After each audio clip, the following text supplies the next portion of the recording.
আল্লাহ দেরি করেন কিন্তু অবহেলা করেন না। বিসমিল্লাহির রহমানির রাহিম। প্রিয় ভাই ও বোনেরা, জীবনে এমন সময় আসে যখন চারদিকে শুধু অন্ধকার দেখা যায়।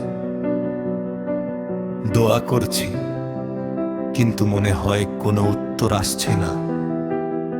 কষ্ট বাড়ছে, সমস্যা বাড়ছে, আর তখন শয়তান আমাদের মনে ফিসফিস করে, আল্লাহ কি তোমাকে ভুলে গেছেন? না,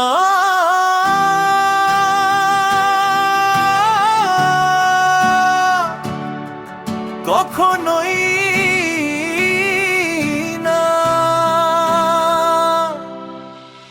আল্লাহ তাআলা তার বান্দাকে কখনো ভুলে যান না। আল্লাহ তাআলা তার বান্দাকে কখনো ভুলে যান না। তিনি আমাদের চোখের পানি দেখেন, আমাদের হৃদয়ের কষ্ট জানেন, এবং আমাদের দোয়া শুনেন,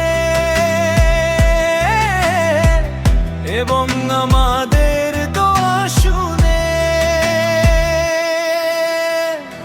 কখনো কখনো আল্লাহ আমাদের দোয়ার জবাব সঙ্গে সঙ্গে দেন না, কারণ তিনি আমাদের জন্য আরো উত্তম কিছু প্রস্তুত করে রেখেছেন।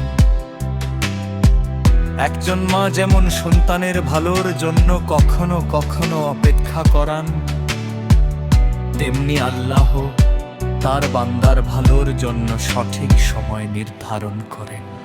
মনে রাখবেন, আজ যে কষ্ট আপনাকে কাঁদাচ্ছে, হয়তো সেই কষ্টই আপনাকে আল্লাহর আরো কাছাকাছি নিয়ে যাচ্ছে।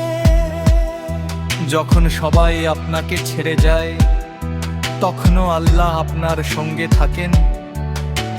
যখন কেউ আপনার কান্না শুনতে পায় না, তখনও আল্লাহ শুনেন। তাই হতাশ হবেন না।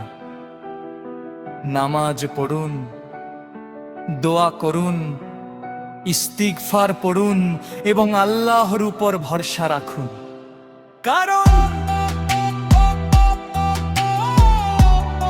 যে আল্লাহর উপর ভরসা করে, আল্লাহ তার জন্য যথেষ্ট। আল্লাহ তাআলা আমাদের সবাইকে ধৈর্য, আমান এবং তার উপর পূর্ণ তাওয়াক্কুল করার তৌফিক দান করুন। আমিন ইয়া রাব্বাল আলামিন। আমিন ইয়া রাব্বাল